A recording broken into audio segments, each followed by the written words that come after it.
Howdy everybody and welcome to the Texoma Cattleman here on 95.7 FM, 1420 AM, The Warrior, sponsored by Fan and Ag Products. We appreciate you tuning in to the show this week, and those of you that tune in each week know that on this program we focus on beef cattle management and forage management as well, and the topics that we discuss on here. We're trying something just a little bit new this week. We've always been on the air on 95.7, but this week we're doing a recording as well for a podcast that we're going to be starting. So those that listen online are also you can hear it on the air on 95.7 FM The Warrior, or you're going to be able to listen to it online as a podcast as well. So we're proud to be able to bring that route of education to you as well starting this week.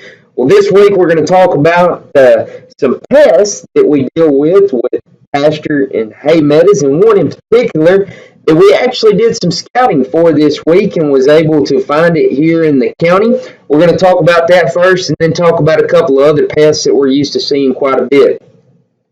We jump right into the program. We're going to start off by talking about the bermudagrass stem maggot.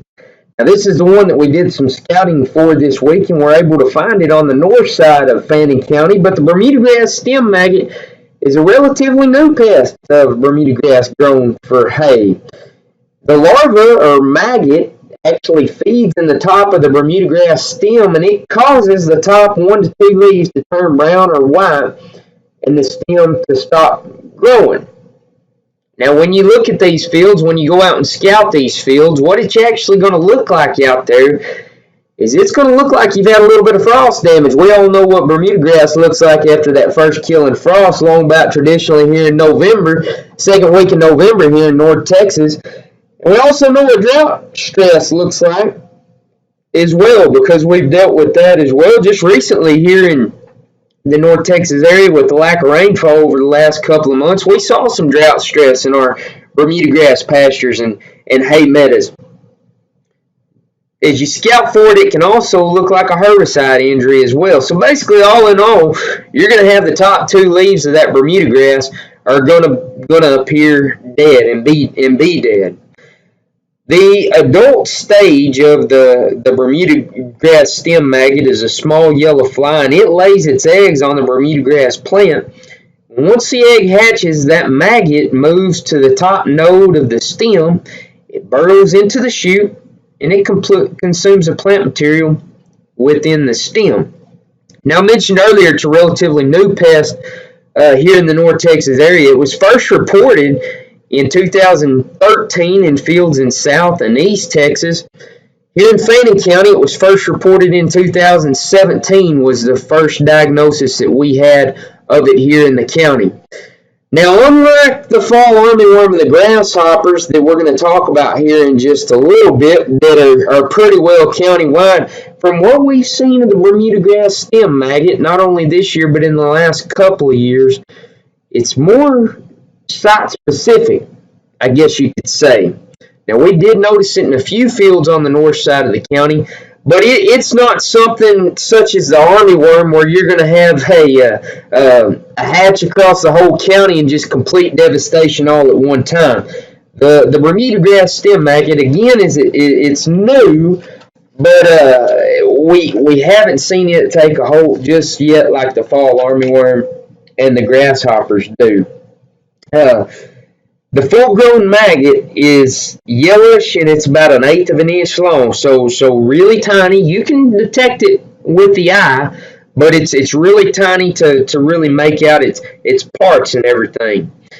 We mentioned about the damage, what it looks like, but as you're out there scouting for this bermuda grass stem maggot, how to find out if you have it is if you do see that frost damage, or that looks like frost damage, or the drought stress it looks like that, or something that looks like the herbicide injury, go out there to that field, pull up an individual plant, find those dead leaves, that 1 or 2 top dead leaves, and if you have bermuda grass stem maggot damage, you're actually going to be able to take that leaf, pull straight up, and if you've had the damage, it should just easily pull right out of that stem there. I mean, it just simply slides right out.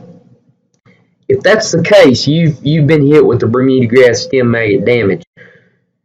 Now, when you look for it, you may or may not see the maggot itself. Now, as we scouted earlier on in the week, we were able to find a few different maggots in a few of the leaves or the stems. But don't be surprised if you don't see it. But what's going to happen is after that maggot completes its feeding, it drops to the ground and enters the pupa stage. Then the adult fly later emerges from that pupa. The life cycle from the egg to the adult fly requires about 3 to 4 weeks, and you can see several generations per year. So, management.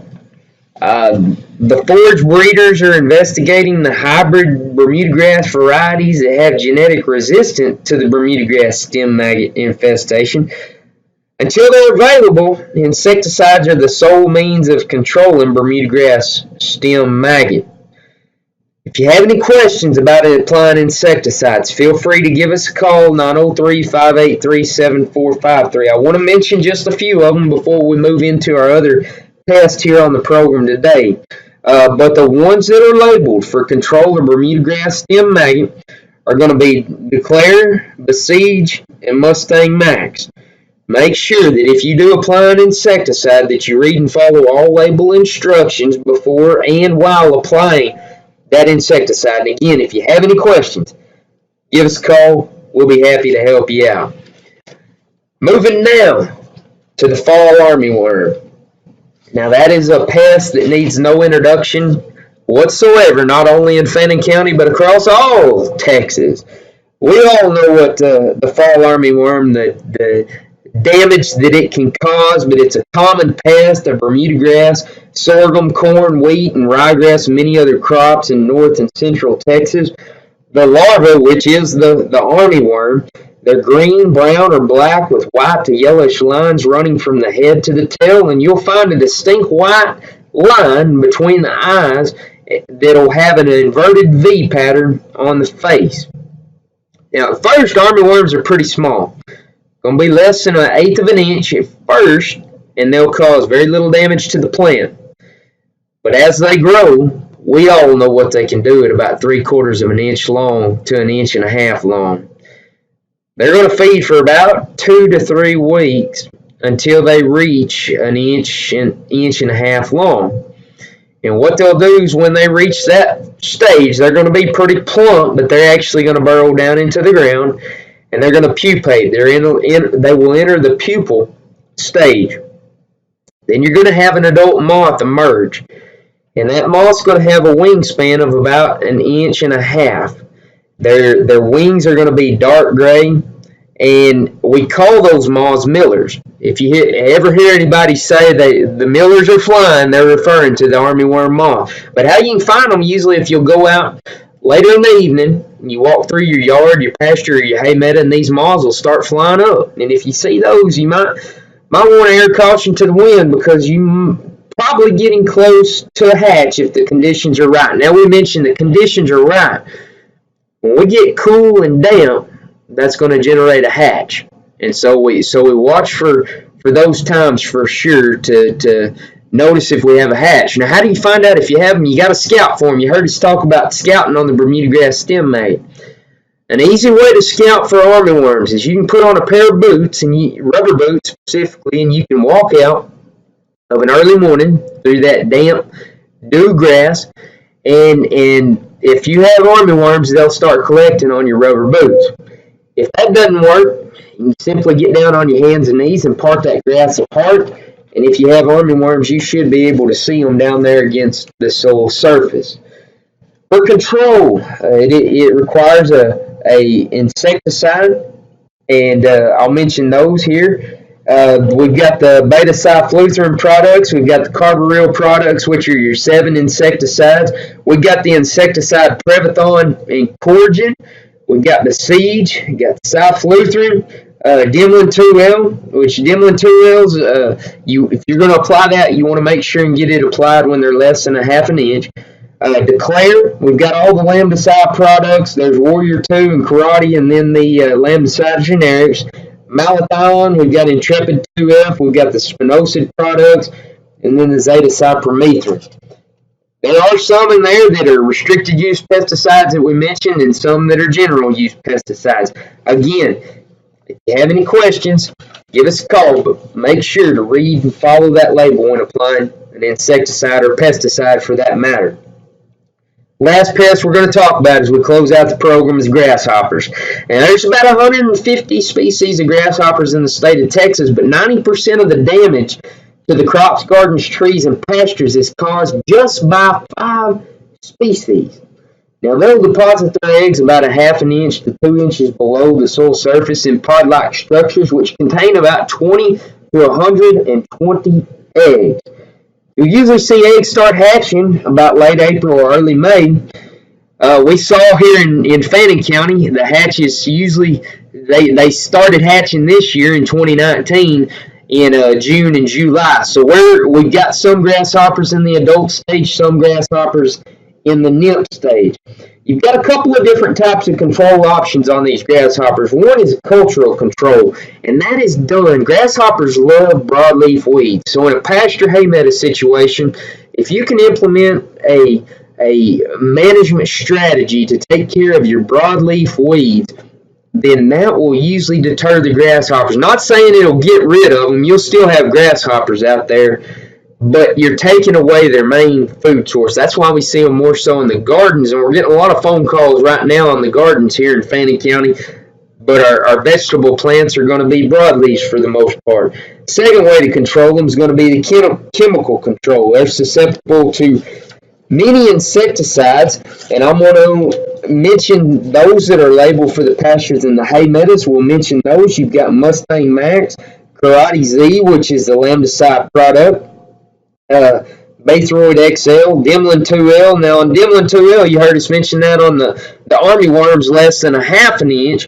On grasshoppers, you want to apply this when they're about a fourth of an inch. It's not effective on the adults. You've got all the carbaryls, the 7 products. Now there is a 14-day waiting period before grazing or harvesting if you apply some of those out there. You've got the cyfluthrin products at Tombstone, and then Prevathon, which you heard us mention that a while ago. Pretty lengthy residual on that, and for optimal control of it, only apply to the nymphs.